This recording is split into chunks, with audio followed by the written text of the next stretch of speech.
Hello everybody and welcome back to Collecting Treasure, Tat and Junk.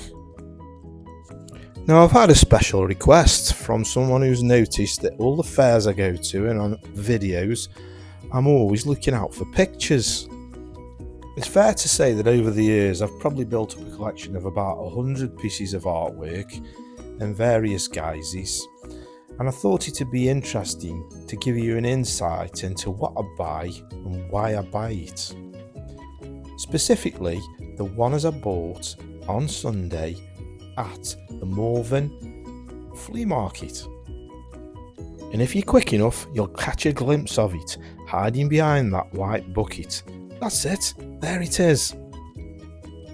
So all the paintings you can see at the beginning of the video are the ones that I thought about, made a note of before I made my final decision.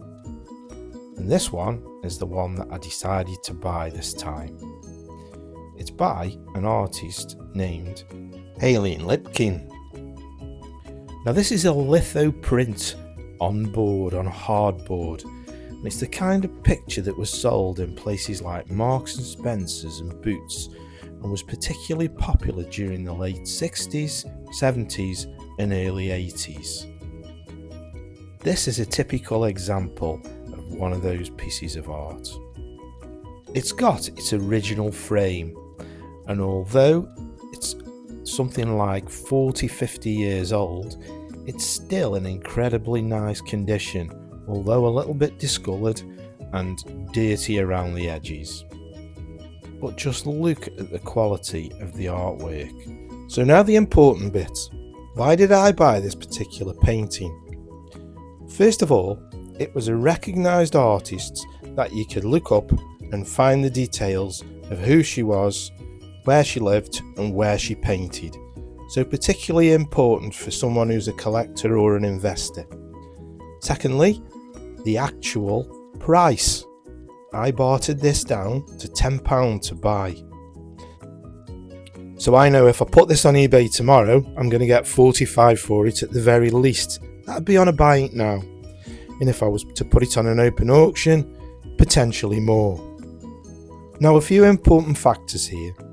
What I personally try to do is balance what I sell with what I buy. In other words, if I sell this for a profit of £35, that gives me the ability to invest in another picture or a painting and maybe keep it for a while and then sell it on. Now personally, I just clean up this painting with some wet wipes and that's it. Some collectors, however, choose to reframe the paintings. Not something I do. I like to keep the originality.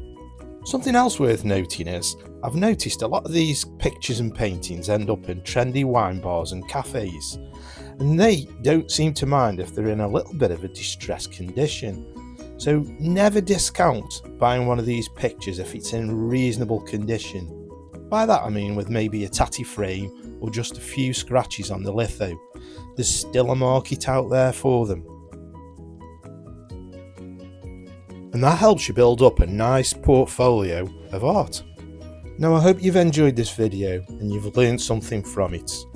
You know what I'm going to say, please like and subscribe because that really helps me out to build this channel. If you'd like to see more of the paintings that I buy in antique fairs and collectors fairs in future, drop me a comment in the comments box below. I always welcome your input and you being interactive with this channel. So I'm going to say bye for now and thank you for watching, I really do appreciate it.